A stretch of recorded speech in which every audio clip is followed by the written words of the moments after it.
Time now for sports on 104.7 The Cave. Here's Ned Reynolds.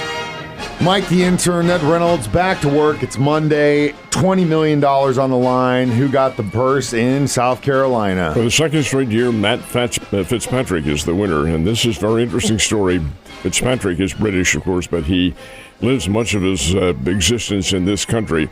He, as a family, his family vacationed here in the United States, and he has spent much of his time growing up as a kid playing in and around Hilton Head. So he is quite familiar with the course, and he won it yesterday. But it's really a kind of an interesting victory because he had the lead on the back nine by 3 strokes. And who is 3 strokes back? And who is tightening the noose? How about Mr. Scheffler? Scotty Scheffler caught him on the 18th hole, forced a playoff, but it was Fitzpatrick who won on the playoff with a birdie putt from 13 feet out and wins the $3,600,000 first prize. But the fact is that Scheffler made another great comeback. This guy, he's getting off to slow starts and then really turns it on for the second, third, and fourth rounds and almost caught his man yesterday, but almost doesn't count, and Fitzpatrick gets the win for the second straight year. Very nice win for Matt Fitzpatrick. A lot of good competition, too. You love to see that happen, and Scheffler, man, he just gets better and better as the days go by. San Diego Padres. Think that was a little bit too much or too little for that team? I don't think it was. I know it was. A lot of gracious. The team was sold yesterday, well, actually over the weekend, for a price that many of the baseball owners are calling insane, $3.9 billion. This is the San Diego Padres. Now, it's a team that's been playing well, and they've been drawing very well. But the fact is, that's a lot of money, folks. It's the most ever in baseball history. And who are the new owners? Well, the first name you may recognize because he was a singer of some renown and still is around, Jose Feliciano. He and his wife, Kwanzaa Jones, who is a music producer as well as being a lawyer, have headed the group that makes the purchase. $3 billion with a B, $900 million. Now, here's one of the interesting factors that's concerned here. The baseball talks are coming up on December, well, the contract expires on December 1st. Hopefully the talks have been going on all before that between the players and the owners. Players want a salary cap. The owners say, hey, we need to be making more money. Well, wait a minute. This team just sold for $3 billion, almost $4 billion? Wait a minute. That's not going to carry any water. Will that have an effect on the talks? And I have a feeling they may. Well, we'll see what happens. But anyway, the Padres have new owners. Yeah, it's definitely going to have an effect on the talks for sure. A lot of my friends actually up in Kansas City yesterday for that big race and got down on the track. It was cool to see who got the checkered flag. Well, my radio partner Scott Purrier was one of those who was up there for the event yesterday, which was the Adventure Health 400, I think is what they called the race at the Kansas Speedway. And, of course, who gets the win? Only his 5th of the still very young season, Tyler Reddick. He forced an overtime with Kyle Larson, passed Kyle Larson on the first lap of the overtime, which is only 2 laps, and got the win out of that. Tyler Reddick, his 5th win of the year so far. Very big win. Huge, enthusiastic crowd on hand in Kansas. So, indeed, a very big Sunday at the Kansas Speedway. Beautiful, and it's the Advent Health 400. Which whatever it is, I don't belong to it. I think it's like an insurance company. Also want to give a big shout-out to my Phelps Grove Galaxy winning the Springfield SGF kickball tournament yesterday at Meter Park. It's Go Galaxy. Ned, well, since you corrected me, I'll correct you. Metter Park. I know, I do it every time.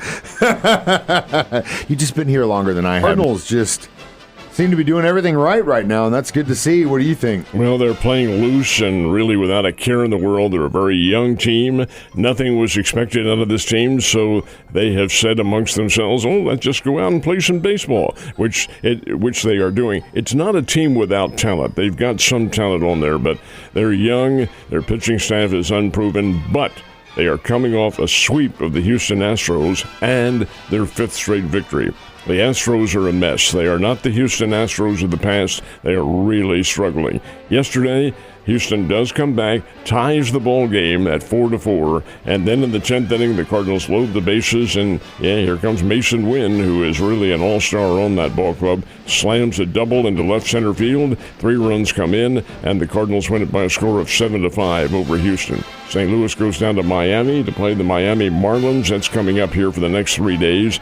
Then get a day off, and then come home to play some games in St. Louis. But the fact of the matter remains, they're playing well. 5 straight victories for St. Louis. How long it continues? Well, who knows? It is baseball. Anything can happen. Yeah, on that note, the Royals are having the opposite problem right now. The Tigers spanked them last week, and then they go to New York and they get spanked by the Yankees. Got swept by the Yankees, as a matter of fact. And I think what's most disturbing at all about Kansas City, their offense and their vaunted pitching staff is not coming through. Offense yesterday just was simply non-existent. But the pitching staff, here's Cole Reagans, who is now 0-4 on the year, and he's one of their top star pitchers. All he did yesterday was give up 3 runs in the first inning on 1 hit. Now, wait a minute, how does that happen? 3 runs on 1 hit for the Yankees? There must have been a lot of walks.